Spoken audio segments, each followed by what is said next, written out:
Okay, I'll put the article in the chat here. This is Amazon SageMaker adds 8 new Graviton-based instances for model deployment.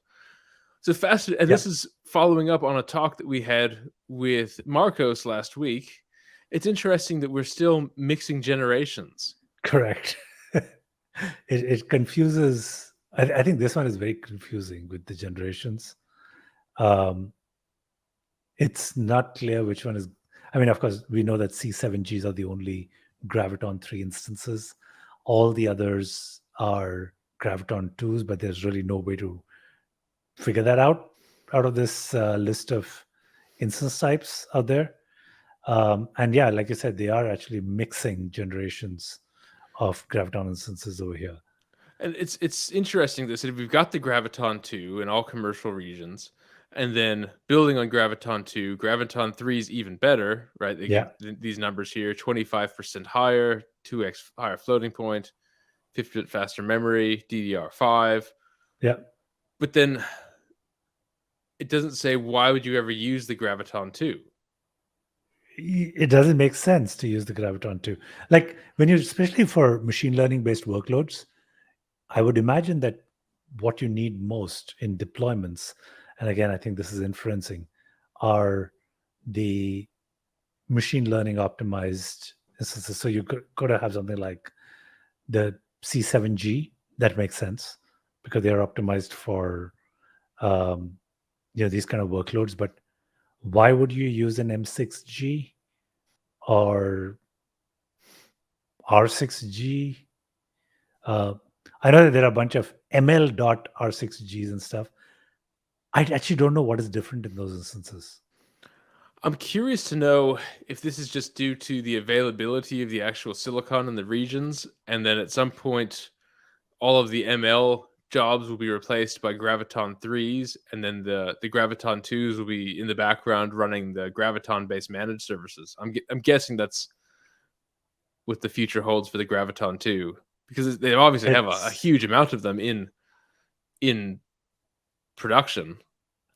Yeah, I would imagine that they would use them for all the managed services, but why would you offer a lot of these? Like this one, for me, to be honest, is very confusing because I don't know what the benefit of using an ML.M6G or GD over a C7G is.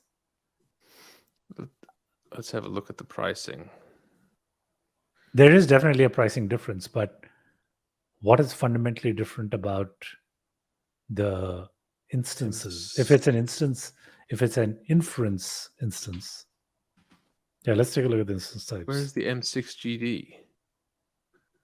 They don't have it on the page. Let's see. Just go back to the pricing page. There should be a filter up there on the ML instance types.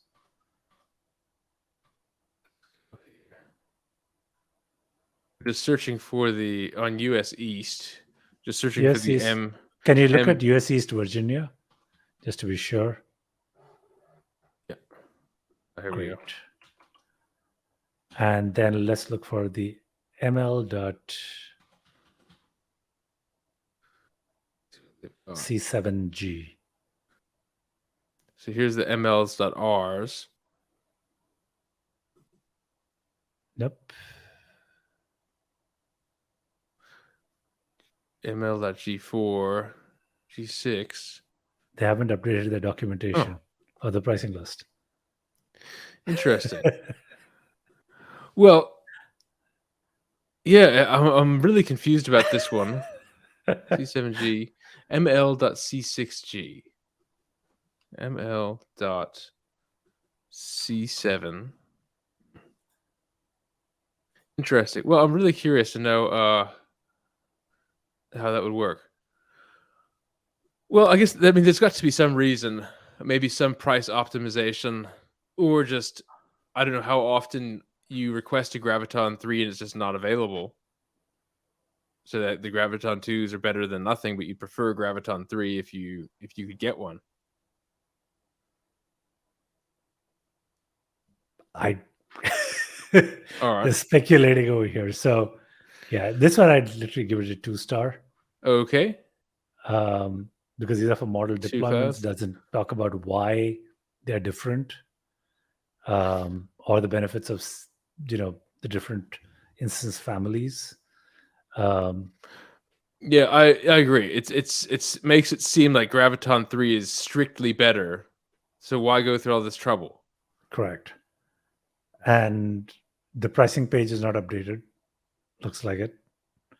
So, So even though it says it is, so I would say this one is a complicates. I mean, ideally it should be simplified if you did no, this I properly.